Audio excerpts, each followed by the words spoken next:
quality school. You will find true friends and teachers who cares, and relationship that builds on trust, love and understanding. Come join us in CSP, and together let us share our talents and develop the skills for the glory of God. We are not an aliens, and try to make the world a better place. We should be a part of us. Together we can make a difference.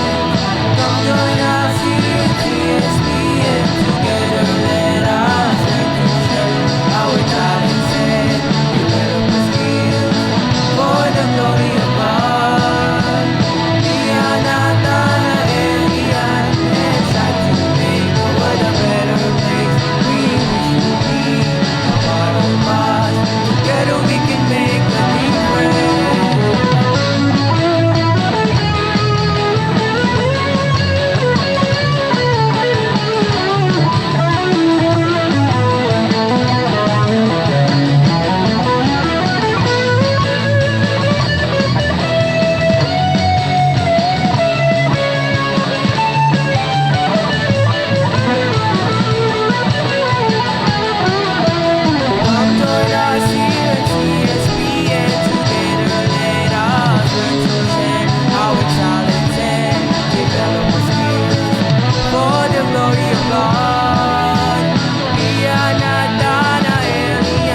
and try to make the world a better place. We wish you be a part of us. Together we can make a difference.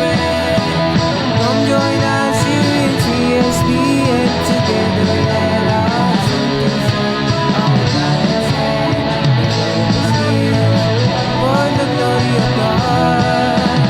We are not an alien, and try to make the world a better place. We wish you be a part of us. Together we can make a difference. Come join us here at CSP, and together let us learn to share our talents and develop the skills for the glory of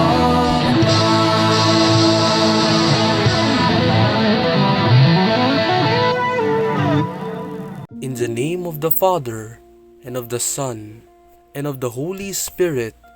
Amen. Heavenly Father, we come before you today, seeking your guidance and blessing. Grant wisdom, strength, and patience to our teachers, host, and technical team. Inspire them to lead and serve with excellence and dedication.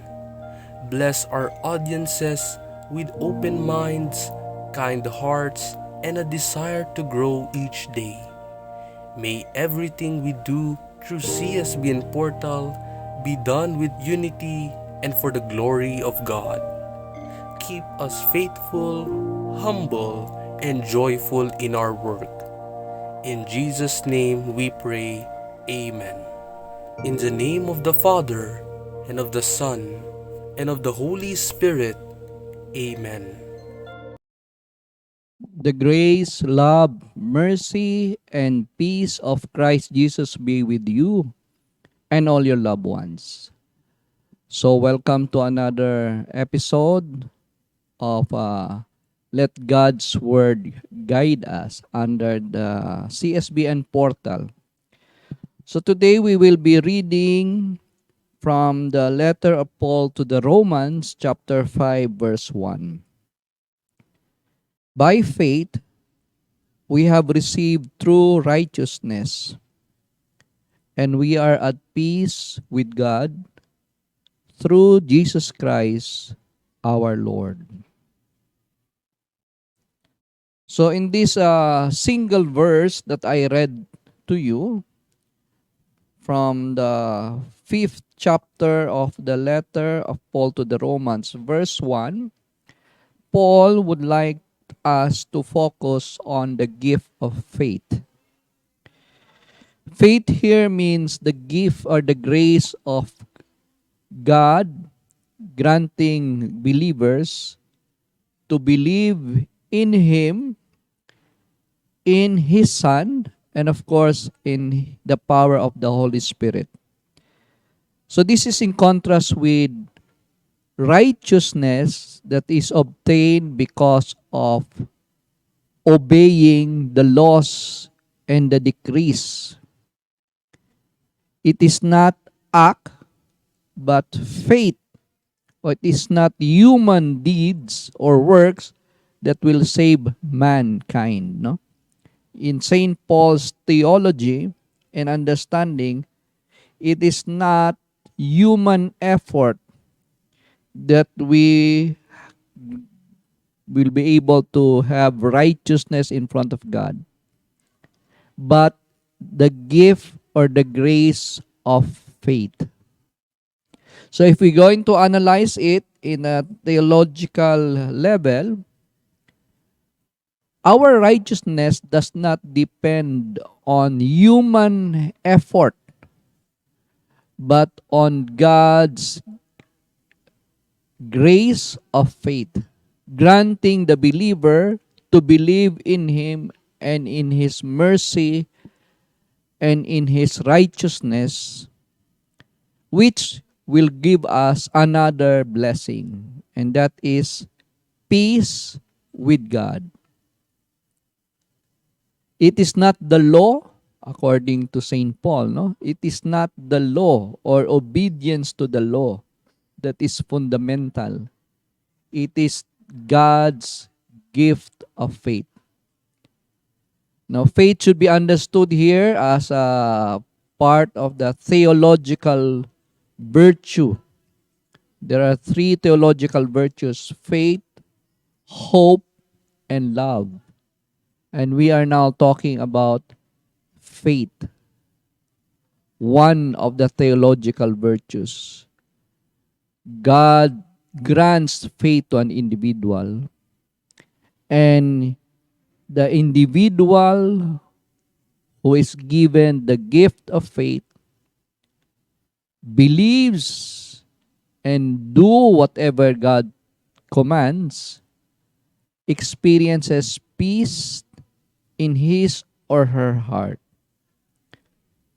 And of course, this is only made possible through Jesus Christ, because Jesus Christ is the ultimate redeemer. So we cannot save our own skin, no? We cannot save our own selves. We are dependent on the gift of God, of the grace of faith. And this grace that we will have to live, put into our life and practice, grants us righteousness and peace. So again, what is the distinction? The gift of faith is from God, no? A theological virtue. So God bestows upon the person this gift. And this gift enables the person to be righteous and at the same time experience peace. And this is only made possible through Jesus Christ. So this is a major shift from how the Jews understood righteousness, no? For most of the Jews, they understood that being righteous is doing what the law requires. And in that sense, they followed the letter of the law. And they became so scrupulous about following the law. And eventually led to a distorted understanding that it is their effort, it is their deeds that sanctifies them and makes them righteous in front of God. But in Paul's understanding, no, it's not work.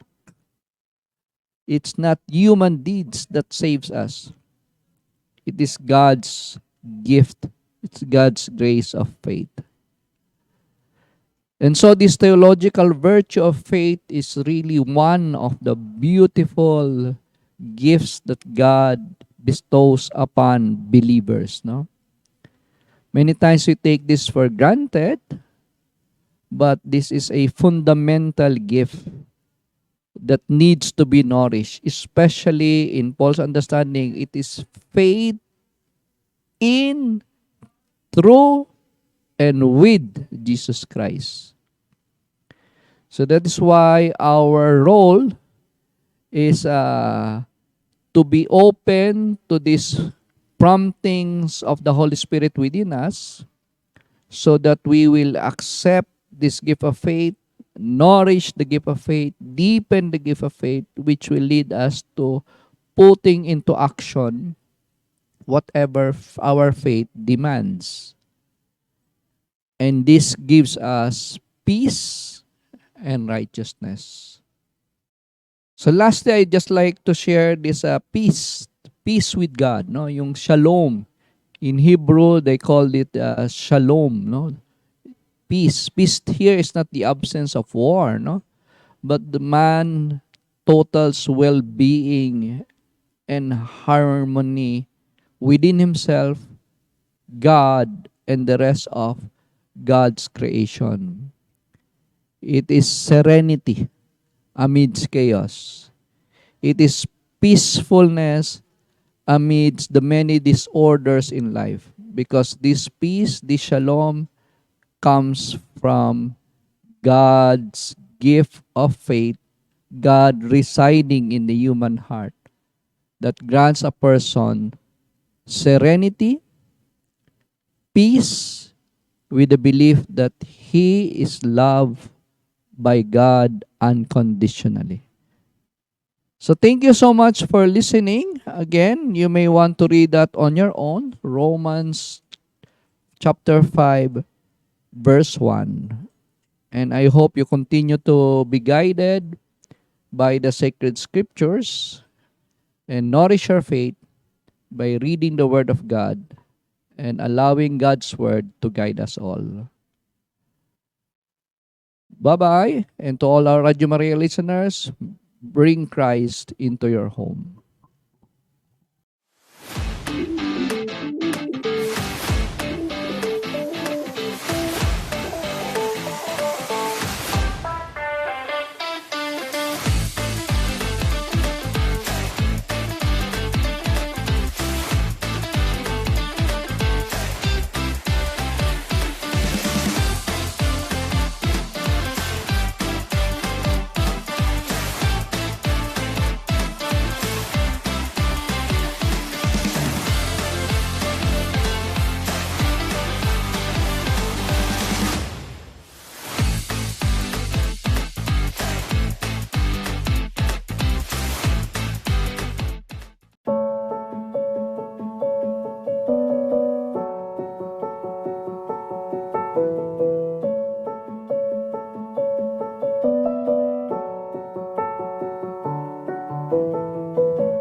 Welcome po sa ating programang Usapang Pagpapalaga, your daily dose of good vibes. So, nakikita nyo naman po yung may mga kasama po ako ngayon at talagang di ko alam kung anong nasa isip nila ngayon. Sige, magpapakilala po sila isa-isa. So good afternoon po everyone. Ako po si Yumi Ira Orolfo from grade 12 Tenacity. At ako po si Ivan Figueroa from grade 12 Tenacity rin po. Okay, so virtual clap muna tayo lahat, no?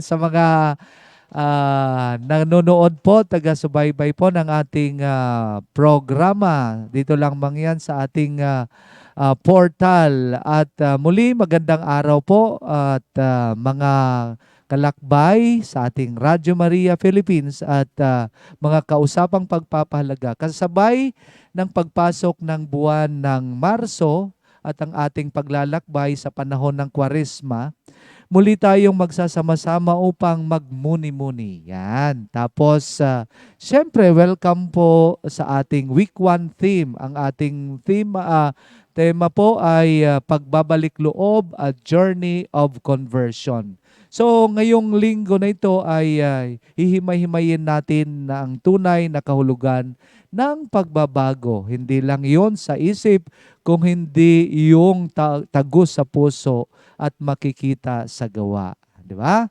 Okay, so ngayon, mas maganda, sige, babasahin ni Yumi yung essential question para masundan po ng ating mga viewers. Sige, Yumi, pakibasa po yung ating essential question. Ayan. So, ang essential question ay, what specific habit in my life is hindering my growth? And am I willing to surrender it for a deeper connection with God and others? Okay, so nakita niyo naman po sa screen at try to type your answers, tapos we'll try our best to read your answers, no? So, ngayon pag-usapan po natin yung topic natin kanina na sinabi ko, yung pagbabalik loob, a journey of conversion. Tama, Lenten season po ngayon, di ba? Okay, so ano kaya yung biblical basis nito? So sa Biblia may isang paanyaya ang Diyos sa atin. Yan po yung sabi ng aklat ni Joel chapter 2 verse 12. Sabi doon ay return to me with all your heart, no? Hindi lang ito utos na bumalik, ito ay isang paanyaya ng pagmamahal. Ang pagbabalik loob ay hindi pagpaparusa sa sarili kundi pag-uwi sa piling ng Diyos na handa tayong tanggapin anuman ang ating nakaraan. Okay, di ba? Kung kayo po ay sa inyong karanasan, no? Di po ba parang ang niwi-welcome ka? Alam mong for example, mayroong kang kaibigan, tapos medyo nagkaroon kayo ng miscommunications, hindi pagkakaunawaan. Tapos ngayon, parang ano kayang nakain? Parang biglang nag-reconcile kayo. Di ba? Anong pakiramdam doon? Sige nga. Sige, anong pakiramdam? Sino mauna sa inyo? Ako na.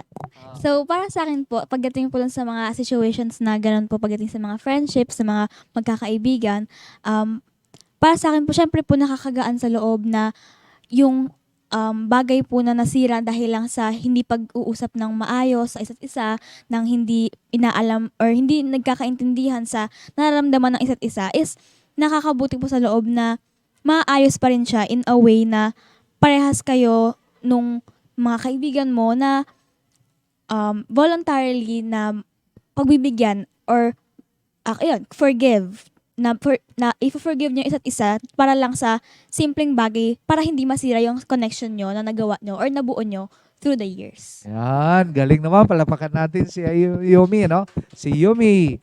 Ngayon, si Ivan. Sige. Hello po. Para po sa akin, ang pagkakaroon po ng misunderstanding sa kaibigan is parte lang po yan ng pagkakaibigan nyo. Pero nandun pa rin po yung sa katagalan ng pagkakaibigan nyo, nandun pa rin po yung mga memories na pwede pa rin mabuo ang pagiging pagkakaibigan nyo kahit nagkaroon ng misunderstanding. Yun lang. Yan, galing. So, galing ng sharing ni Yomi at saka ni Ivan. So, tulad lang yan ng isang kwento. Kasi may kwento kayo, may kwento rin, may kwento si Yomi, may kwento si Ivan. Tulad ng kwento ng isang estudyante, tawagin na lang natin yan na si Yomi at Ivan. Okay, si John Jan. Kilala si John Jan na king of late. Palagi siyang nalilate, di ba? Lalo na dito sa school, no? So, laging huli palagi sa klase, no? Laging huli din sa mga groupings, sabi, sa mga submission. So, isang araw, napahiya siya ng husto sa isang klase, no? Dahil yung class report, dahil pagpasok niya, tapos na. Kumbaga, oy, ano pumasok siya kung 7, parang 7:30 ang start, parang 8, pinapasok pa siya ng guard. Kaya na-late siya, napahiya siya kasi tapos na yung report, hindi siya nakasama. So doon niya natutunan, sabi niya, enough. So, tanong niya sarili, enough is enough. Ibig sabihin, nagsisisi na po siya doon sa kanyang nagawa. Pero hindi siya, ang pagsasisi niya, hindi sa overnight na pagbabago, no?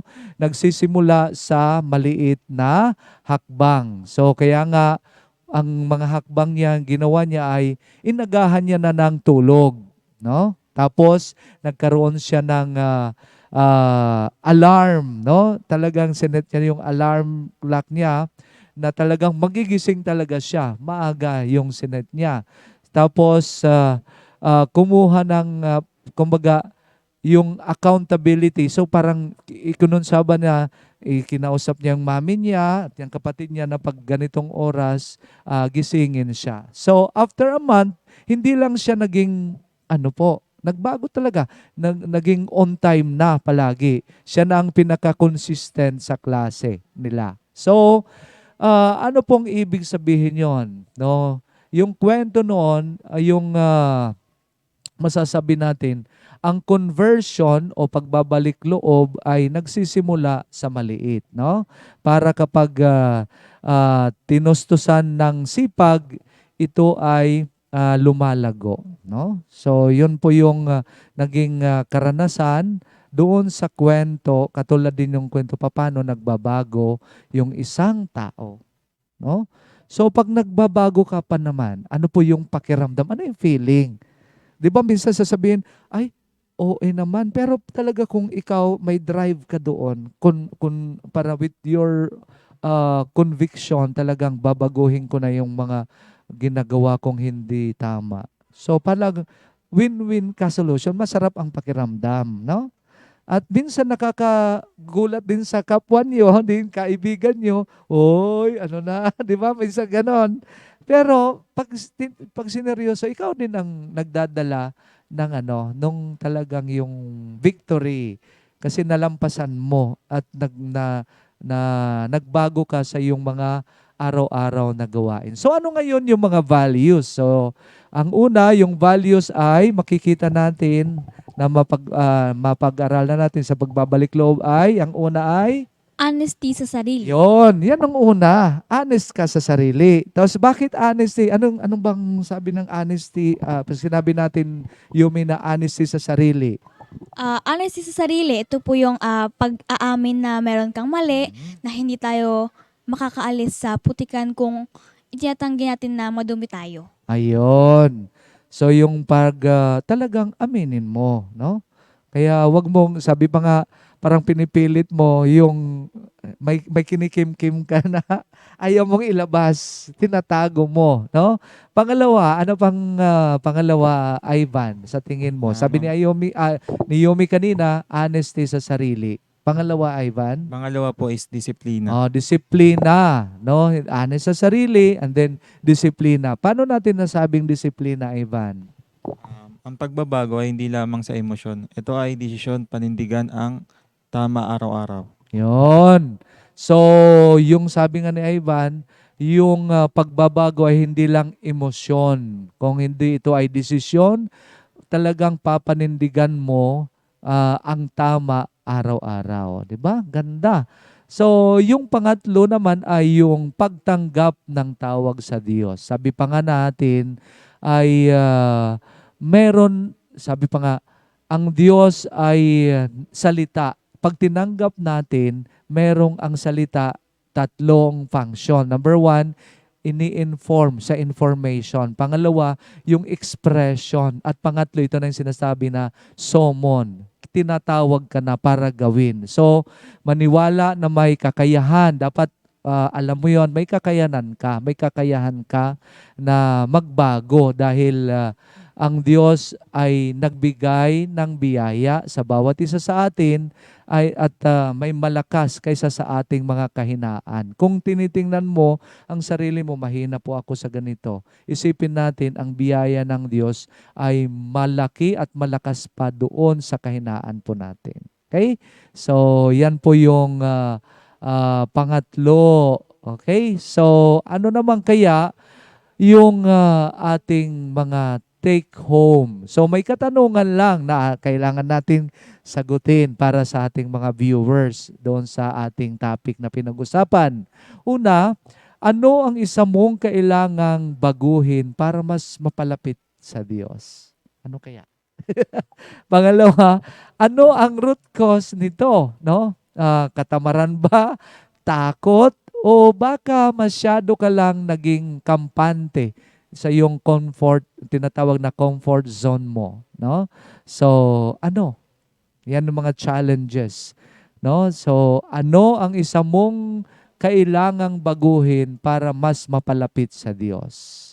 So, hindi natin ito sasagutan dito, bagkus ay sa mga messages nyo, sa itatype nyo, at pipilitin naming basahin, no?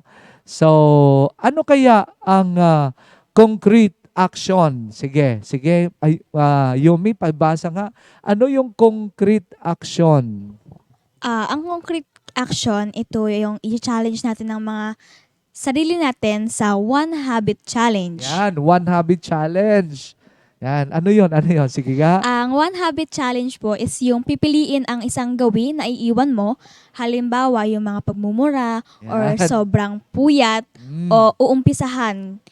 Okay. Kunyari, pagdarasal pagkagising or siguro yung pagsiseryoso. Yan, One Habit Challenge. Saan mo doon?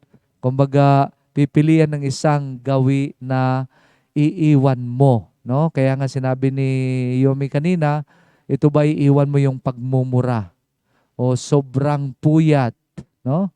So, umpisahan, instead umpisahan mo yung mga mabuting halimbawa katulad yung pagdarasal pagkagising. Kasi siyempre pag nagdarasal paggising minsan natin nakakalimutan na natin na biyaya ng Diyos yan na natatanggap natin. So, yun, at sana naintindihan po tayo kasi binigay namin kanina at kanina sabi nga na-mention niyo may yung concrete action, no? So mayroon kang words of ano po, yung parting words. Sige, Ivan, unahin mo. Anong masasabi mo ngayon sa ating mga viewers tungkol sa pinag-usapan po natin?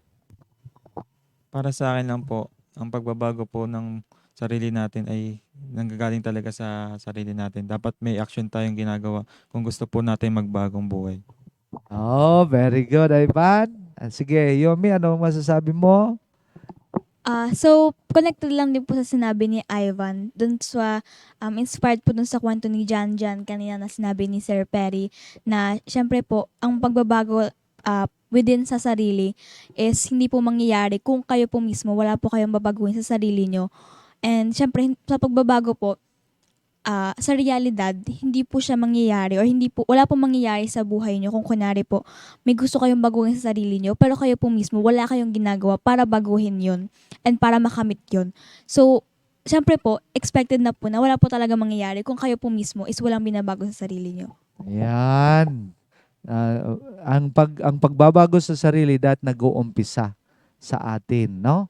So tandaan mga kausapang pagpapahalaga, mga centurions, mga kalakbay ng Radyo Maria Philippines, small steps lead to a big come back, no? Hindi kailangang biglaan. Ang mahalaga ay nagsisimula ka. So, hanggang sa susunod nating pag-uusap, God bless sa inyong One Habit Challenge. Bye-bye!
Good day and welcome to Matters We Need to Ponder. And this is our third segment of the CSBN portal. And today, our session is entitled Understanding the Role of Gaming in Student Development. And we have invited gamers or our very own learners to share their insights about this topic. So let's all welcome Sean Espana, our grade 10 learner, and Marwin Pia, another grade 10 learner, and a CSBN Outdoorsman Scout rank. Hello, welcome to the CSBN portal. Hi! Good day, everyone. Okay, so before we start, do you want to greet anyone or yung mga shoutout nyo, pwede nyo nang gawin ngayon? Shoutout sa amiability dyan, lalo na kay Sir MJ, sa advisor namin. Dahil sa section, shoutout sa inyo. Grade 10, Honesty, Sir Owen. Sana baka naman. Yay! Okay, hello. And also, maraming salamat po sa patuloy na suporta ng ating mga kalakbay sa Radyo Maria. So patuloy niyo pong suportahan ang CSBN portal. Okay, are we ready, Marwin and Sean? Of course. Of course. Anytime, anywhere. Wow. Naku mga extrovert tong mga bisita natin ngayong araw. Sige. So for Marwin, can gaming be considered a tool for learning? So why or why not? For me, yes. Gaming can be used for learning. So, especially po if you want to learn about teamworks and also if you want to enhance your creativity for me. Kasi in gaming kasi hindi lang siya parang sinasabi natin na pindot-pindot ka lang, yung laro-laro. You have to get your creative juices running. Especially if you want to win or if you want to create something cool po. That's right. Can you give me can you give our audience a background of what games do you play? I play a lot of single player games. So, naglalaro din naman ako multiplayer pero it's not much kasi I'd like to play alone. Kasi alam naman natin na sometimes may toxic community and Yeah. I'd like to avoid that as much as possible. I want to have fun while also enhancing my skills. That's Ganun ba? right. Okay, so for Sean naman, what skills have you developed from playing e-games? Ayun, so for Marwin, nabanggit niya creativity, yun, kailangan yung critical thinking, tama ba? Ayun. So for Sean, how about you? What skills have you developed when playing e-games? Okay. Number 1, critical thinking. Number 1, important yon sa paglalaro. Kasi sa pag nasa in-game ka na, on the spot mo iisipin yung mga moves ng kalaban mo. On the spot ka mag-iisip ng moves mo, kung paano ka makaka-benefit sa move na yun, anong benefit nun sa teammate mo, makaka-benefit ba yun o hindi. Kunwari, sa Valorant terms, dito ako, magpa-plank si Reyna. Makaka-benefit ba yun sa team natin o hindi? Madedeli yung push pag ganun.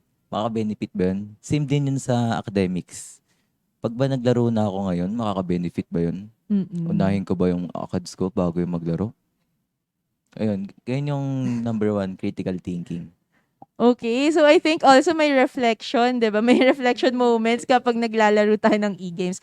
And Sean, ano naman yung mga games na nilalaro mo? Can you give our audience a perspective of what games do you play online? Number 1, Valorant.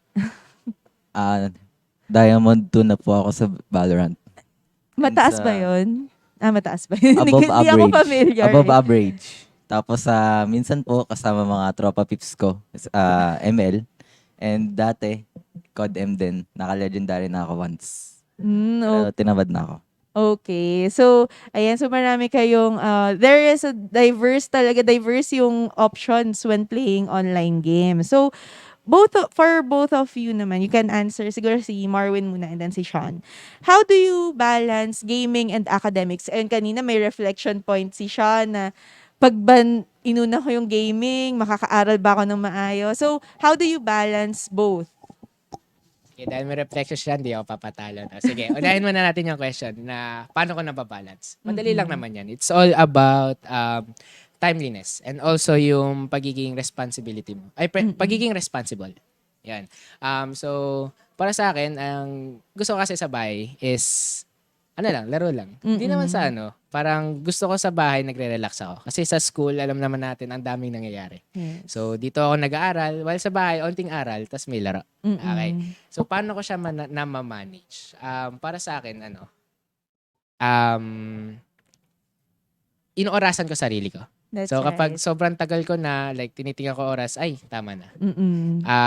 Basta tayo na onte. Tapos balik ulit sa paglalaro. Parang ganun lang. Mm-mm. So, ganun para sa akin. Parang responsibility, like, kailangan mong malaman kung sumasobra ka na ba o hindi. Mm-mm. Yan po. So you have your parang you really take on the self-control to manage your time. For Sean naman, how do you balance both? Time management. May mga oras para sa laro, may oras para sa pag-aaral. And usually, ang ginagawa ko pag uwi ko, gawin ko muna yung mga important, mga malapit na yung due date na assignments. Tapos, pag nagawa ko na yun, mga 2 games ng paglalaro. Tapos, gawin na yung mga medyo matagal pa para may masimulan na ako. And kasi minsan, gumagala din naman tayo kasama mga tropa time Tropa time, ganun. Tapos, pag may ganun, oorasan ko. May oras na mauna na ako kaysa sa kanila, umuwi. Kasi para gawin na yung mga assignments ko, ganun. Or para maglaro?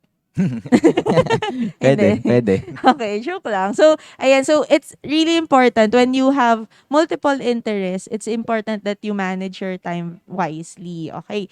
So, now we go on to our fact or myth. Ayan, familiar naman kayo sa segment na to. So, we are going to give you different statements and i-debunk nyo lang siya kung myth and then support your view if it's a fact. Okay. So, for the first statement, gaming is just a waste of time and has no educational value. So, siguro yung for our audience, you can also reflect on this. Is it a fact or a myth? Sige, who wants to answer? Sige, Marvin. So, lagi tong sinasabi sa akin ng parents ko, like, wala kang matututunan dyan. Pero para sa akin, since na-experience ko na siya firsthand, is marami kang matututunan. So, para sa akin, myth yan. Okay. So, hindi lang, yung sa sinabi ko kanina, hindi lang pindot-pindot yan. Kailangan mo rin pagganahin yung utak mo and also enhance your skills na madali mong matututunan. Like, example, leadership and being cooperative. Lalo na sa mga MOBA games na kailangan mong mag-work together as a team. Kailangan talaga yan para mas mataas yung chance niya manalo. Same as sa buhay. So, kung hindi ka cooperative, ano pang ginagawa mo? Like, magiging mag-isa ka lang sa buhay. Like, i-burden mo lahat sa sarili mo. So, para sa akin, hindi yun maganda. Okay, so that is a myth. For Sean, gaming communities always promote toxic behavior. Is it a fact or a myth? For me, it's a myth. Pero it depends. Kasi kung sa mga friend group mo, toxic, syempre mahahawa ka dyan. Pero nasa sa'yo naman na yun kung magpapahawa ka. And pag sa solo gaming naman, mas sa experience ko kasi mas lamang yung mga mababait na tao sa gaming community. Ang mga nakakainis lang talaga yung mga toxic. Kaya mas sa tingin natin marami sila. Pero in reality, konti lang naman talaga. And pag may ganun na toxic, wag na lang pansinin guys. Pag pinaprovoke nyo kasi sila, mas may engganyo sila maging toxic. Kaya mas maganda rin wag silang pansinin. Okay, so for our second statement, that is a myth. And for our last statement, gaming can inspire career paths in technology, design, and digital media. Siguro both of you can answer this. Marwin muna. Para sa akin yan ay myth lang. Okay. So, pag sinabi natin gaming, hindi lang naman to yung mga laro natin na balagbag lang. Yung puro patayan, yung gano'n. Hindi yan. Meron din mga laro na nag-encourage ng learning. For example, yung mga alchemy science. Maraming laro na nagre-revolve around that. So, useful yan usually kapag STEM ka. So, marami kang matututunan while having fun. And also, yung sa education edition sa Minecraft, marami dong alchemy na marami ka doon matututunan na alchemy. Okay, how about Sean? It's a... Gaming can inspire career paths in technology, design, and digital media. It's a fact because lalo na sa Minecraft, pag may yung mga professional builders doon, ang gagaling nila gumawa ng mga buildings, mga 1 hour lang. Parang may mansion na sa harap mo. Grabe yun. Parang na upgrade yung creativity nila sa mga larong yun. And may mga iba ding mga laro na may math. Mas na-upgrade yung skills nila sa math. So, mas magiging bihasa sila sa math. And pag may gano'n naman na mga laro, mas anong tawag doon? Sinasali ko yung mga kaibigan ko sa mga ganun. Pero, kanya-kanya na yun. Kung ano yung interest nila. Okay, so that is a fact. Actually, it reminds me, before when we had our science fair ba yun, parang nagkaroon ng moment yung mga elementary learners natin.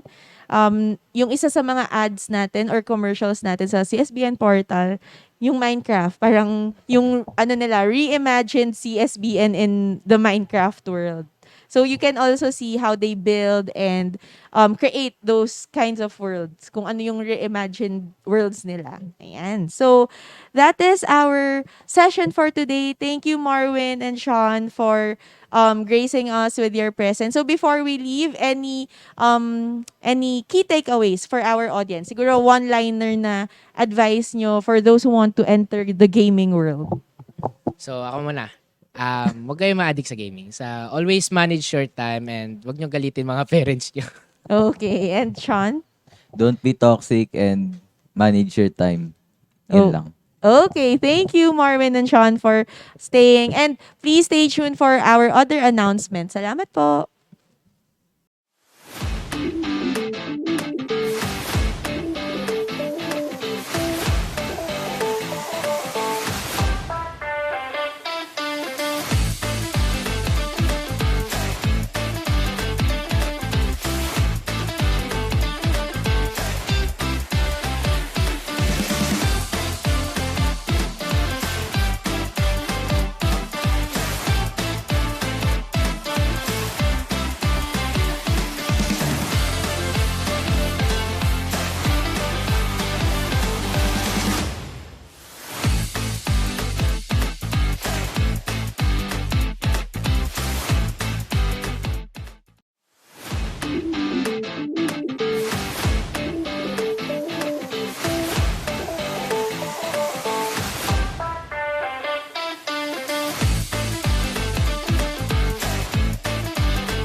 In the name of the Father, and of the Son, and of the Holy Spirit.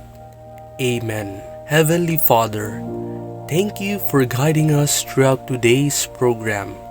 We are grateful for the lessons shared and the efforts of everyone involved. Help us apply what we have learned in today's CSBN Portal program.